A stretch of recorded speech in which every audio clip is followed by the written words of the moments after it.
सम्मानित साथियों, नमो बुद्धाय, जय भीम। हमेशा की भांति एक बार पुनः हम लेकर उपस्थित हो चुके हैं आज का डॉक्टर अंबेडकर संदेश।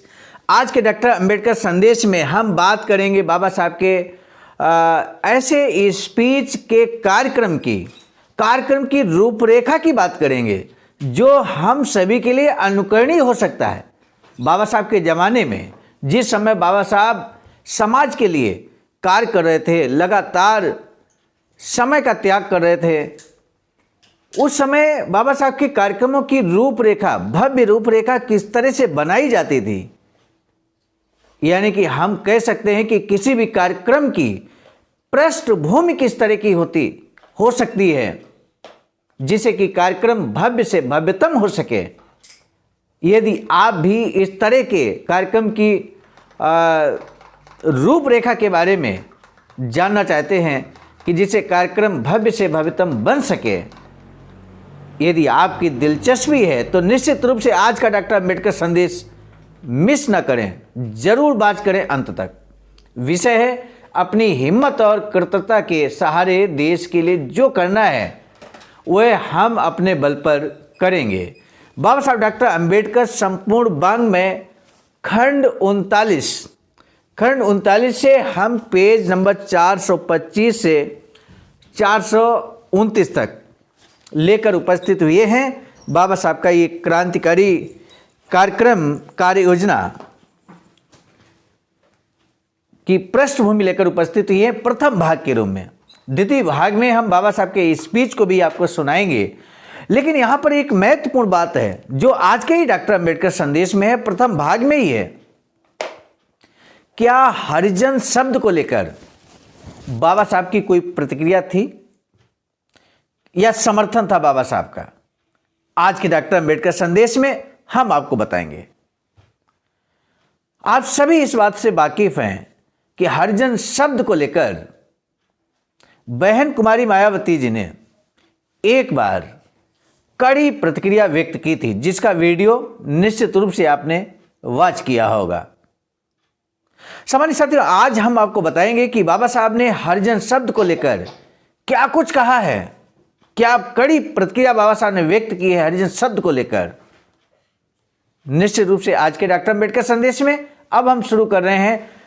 अखिल भारतीय दलित फेडरेशन का तीसरा अधिवेशन मुंबई में 5 और 6 मई 1945 को बड़े उत्साह के साथ हुआ।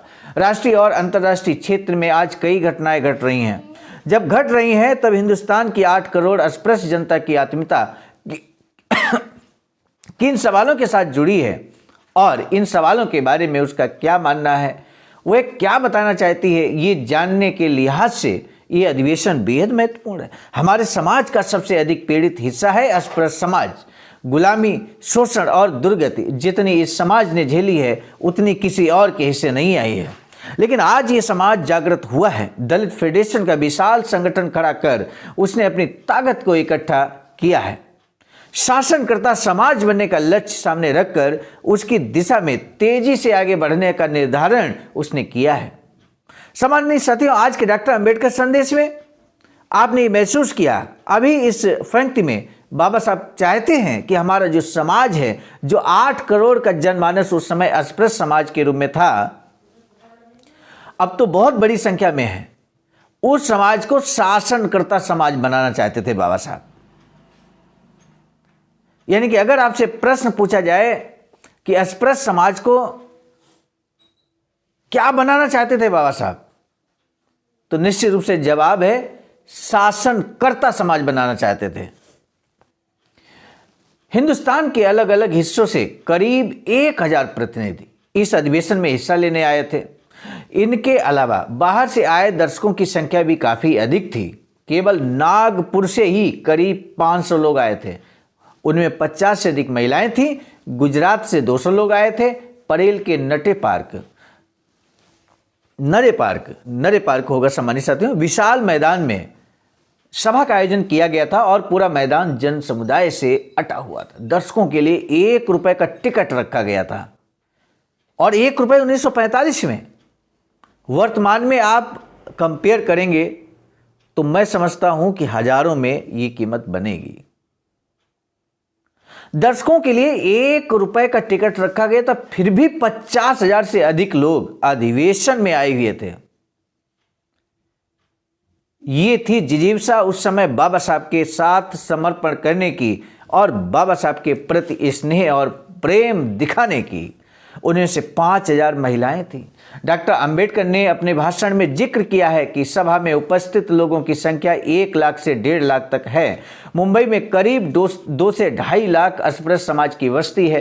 कहा जा सकता है कि इनमें से आधे से अधिक परिवारों से कम एक व्यक्ति सभा में उपस्थित था। छोटे बच्चे और बड़े बूढ़ों सहित परिवार के लोग पूरे लोकसभा में उपस्थित होने के कई उदाहरण दिखाई दे रहे थे। मुंबई में 26,000 सदस्य हैं। इस अधिवेशन की तैयारी करने के लिए स्थानीय कार्यकर्ताओं को पर्याप्त समय नहीं मिला। पहले उन्होंने तय किया था कि अप्रैल के आखिरी हफ्ते में मुंबई शहर के दलित फेडरेशन की परिषद के आयोजन करेंगे। फेडरेशन की मुंबई शाखा के सचिव श्री S.B. माधव इस सिलसिले में डॉक्टर अंबेडकर से इजाज़त लेने के लिए जब दिल्ली गए, तब उन्हें इस निर्णय से अवगत कराया गया कि जल्द से जल्द अखिल भारतीय अधिवेशन आयोजित करना होगा। इतने कम समय में सभी तैयारियां पूरी करने का काम स्थानीय कार्यकर्ताओं ने बेहतरीन ढंग से पूरा किया। सबसे पहले उन्होंने मुंबई को दलित फेडरेशन संगठन का आदर्श बनाने के लिए सदस्यों के पंजीकरण की जोरदार मुहिम छेड़ दी। मुंबई में फेडरेशन की 20 वार्ड कमेटियों ने प्रचार करते हुए सदस्य संख्या को 6,000 से 26,000 तक पहुंचा दिया। यानी कि जो सदस्य संख्या 6,000 थी वो 26,000 सदस्य संख्या हो गई। मेरे सम्मानित साथियों, आज वर्तमान में अखिल भारतीय अनुसूचित जाति जनजाति कर्मचारी कल्याण एसोसिएशन अर्थात आवाज का नई दिल्ली का भी सदस्यता अभियान चल रहा है। आप उसमें हिस्सा जरूर लें। आप सदस्य आवाज का के जरूर बने, हमारा आपसे अनुरोध है। नेरे पार्क पर शानदार सभा मंडप खड़ा करने का काम तेजी से पूरा किया गया। बाहर से आने वाले प्रतिनिधियों और दर्शकों के ठहरने का इंतजाम परेल के महापालिका के विद्यालयों में किया गया। अधिवेशन के दौरान नरे पार्क में इकट्ठा हुआ जन सैलाब मुंबई दलित फेडरेशन के सैकड़ों युवा कार्यकर्ताओं द्वारा दिन रात जी लगाकर मेहनत से निर्माण किए गए उत्साह का सबूत था। जुलूस में 10,000 लोग शामिल हुए। शुक्रवार 4 तारीख को शाम को अखिल भारतीय फेडरेशन के अध्यक्ष राव बहादुर शिवराज का दादर स्टेशन पर स्वागत किया गया। श्रीमती मीनांबल शिवराज को परेल महिला संघ की ओर से पुष्पहार पहनाया गया। स्टेशन से नरे पार्क तथा अध्यक्ष को जुलूस के साथ ले जाया गया। इस जुलूस में 10,000 लोगों ने हिस्सा लिया था।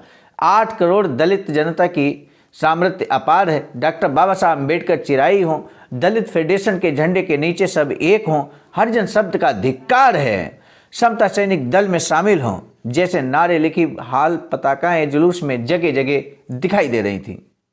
सामान्य साथियों, यहाँ पर जो नारे यहाँ पे लिखे गए, क्या आप मानते हैं कि बाबा साहब की बगैर अनुमति के कोई सिंगल नारा यहाँ पे लिखा गया होगा? 8 करोड़ दलित जनता की सामर्थ्य अपार है। डॉक्टर बाबा साहब अम्बेडकर चिराई हों, हो सकता है डॉक्टर बाबा साहब अम्बेडकर चिराई हों, ये बाबा साहब से नहीं लेकिन दलित फेडरेशन के झंडे के नीचे सब एक हों, ये निश्चित रूप से बाबा साहब का गाइडेंस रहा होगा। हरिजन शब्द का धिक्कार है।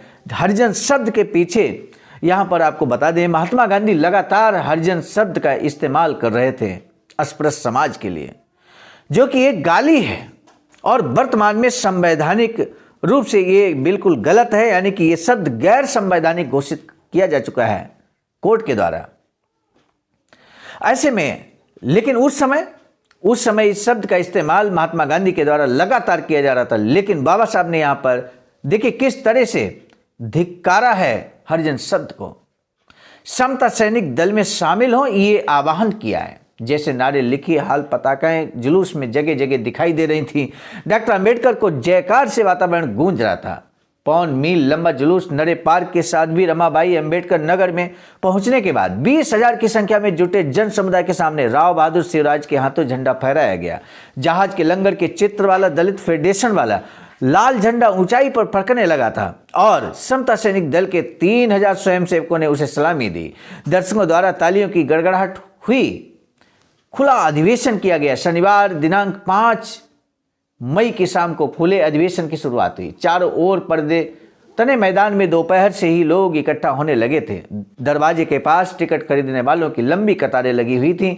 अधिवेशन का कामकाज शुरू होने के समय में मैदान में करीब 40,000 से अधिक लोग उपस्थित थे। मैदान के एक ओर बड़ा मंच बनाया गया था, उसके बीचों बीच सुंदर कमान पर भगवान गौतम बुद्ध का शांत गंभीर चित्र बनाया हुआ था। हिंदुस्तान की सामाजिक विषमता पर हमला करने वाले देशव्यापी आंदोलन के संस्थापक के रूप में अस्पृश्य समाज गौतम बुद्ध का बहुत सम्मान करता है। मंच पर विभिन्न प्रांतों से आए प्रतिनिधि अपने प्रांत की पोशाक पहने बैठे थे। सबका पहनावा अलग अलग था। प्रांतीय विधिमंडल में और म्यूनिसिपैलिटी आदि संस्थाओं में चुने गए अस्पृश्यों के प्रतिनिधि वहां दिखाई दे रहे थे। इसी प्रकार गांवों में या शहरों में बेहद बुरी हालत में रहकर निस्वार्थ भाव से अपने देश बंधुओं की सेवा करने वाले अन्य युवा और वृद्ध कार्यकर्ता भी वहां दिखाई दे रहे थे। पहले मराठी, हिंदुस्तानी, तमिल आदि विभिन्न भाषाओं में स्वागत गीत गाए गए। गीत गाने के लिए बूढ़े, युवा, महिला, पुरुष आदि में मानो होड़ लगी हुई थी। समय अभाव के कारण कई कवियों को गीत गाने का मौका नहीं मिला। कई युगों की गुलामी की यातनाओं की प्रतिध्वनियां इन गीतों में गूंज रही थी। साथ ही इस गीतों में व्यक्त हो रहा था संगठन के कारण निर्माण हुआ अपार आत्मविश्वास, लक्ष्य की निश्चितता और उसे प्राप्त करने का जुझारू निश्चय। अस्पृश्य जनता की एकता और सामर्थ्य को प्रतीक के रूप में डॉक्टर बाबा साहब अम्बेडकर और दलित फेडरेशन के प्रति व्यक्त होने वाली भक्ति में गाने वालों के साथ साथ अनगिनत श्रोताओं का दिल भी गर्व से भर आता था। फेडरेशन के महासचिव श्री PN राजभोज ने पिछले वर्ष किए गए काम की रिपोर्ट परिषद के सामने पेश की। स्वागत समिति के महासचिव श्री SB यादव ने अधिवेशन के लिए आए शुभ संदेश पढ़े। उनमें रिजर्व बैंक के governor CD Deshmukh ICS, Mumbai के mayor doctor Alban D'Souza, city engineer Modak, national war front के सर रुस्तम मसाडी, मुंबई के गवर्नर के सलाहकार मदन ICS और टाटन ICS, सर कावसी जहांगीर, मुंबई प्रांत के पूर्व मुख्यमंत्री बाबा साहब खेर, असम के पूर्व मंत्री श्री शेखिया, मद्रास जस्टिस पार्टी के KAP विश्वनाथन, कानपुर के प्रादत्त, मुंबई के श्री बेलकण, बैरिस्टर माने बड़ौदा के मणिकांत परमार आदि लोगों के संदेश थे। उनके बाद स्वागताध्यक्ष श्री GM जाधव बनाम मडके बुलवा का भाषण हुआ। पंडाल में इकट्ठा अपार जनसमूह देखकर उनका मन भर आया। भूमिका बांधने के बाद अपना भाषण पढ़कर सुनाने की उन्होंने विधायक PJ रोहम से विनती की। उनके भाषण के बाद अधिवेशन के अध्यक्ष को उन्होंने पुष्पहार और गुलदस्ता अर्पण किया। इसके बाद राव बहादुर N शिवराज बोलने के लिए उठ खड़े हुए। दर्शकों की ओर से लगातार तालियों की आवाज आ रही थी। All India schedule caste federation के तीसरी बार अध्यक्ष चुने जाने को लेकर उन्होंने धन्यता व्यक्त की। उन्होंने अपना अध्यक्षीय भाषण अंग्रेजी में दिया, इसलिए उनके भाषण को विधायक गायकवाड़ ने लोगों को समझाने में आसानी हो मराठी में सुनाया। डॉक्टर बाबा साहब अम्बेडकर शुरू से ही इस कार्यक्रम में उपस्थित थे। डॉक्टर अम्बेडकर के भाषण के बाद परिषद में निम्नांकित 4 प्रस्ताव, महत्वपूर्ण प्रस्ताव को लेकर अलग अलग वक्ताओं के भाषण हुए।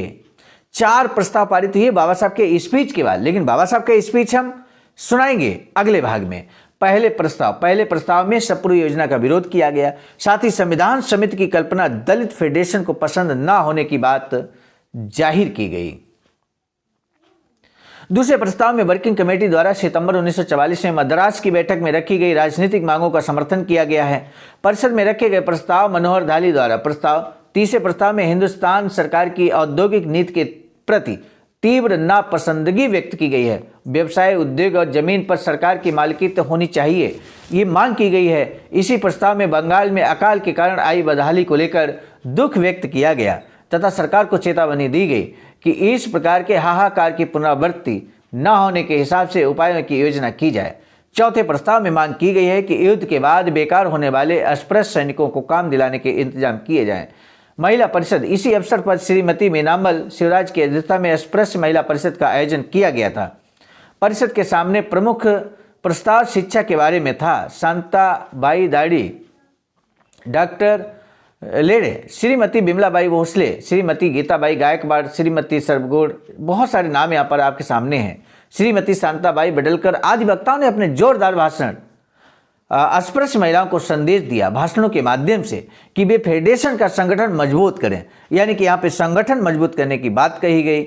और साथ ही साथ बड़ा जन समूह जो आज इकट्ठा हुआ, 1 रुपये का टिकट था, बावजूद इसके इस बड़े जनसमूह में क्या कुछ बाबा साहब कहेंगे, हम अगले भाग में लेकर उपस्थित होंगे। आज का डॉक्टर अंबेडकर संदेश हम यहीं पर समाप्त करते हैं। अगले भाग में पूरा भाषण बाबा साहब का होगा।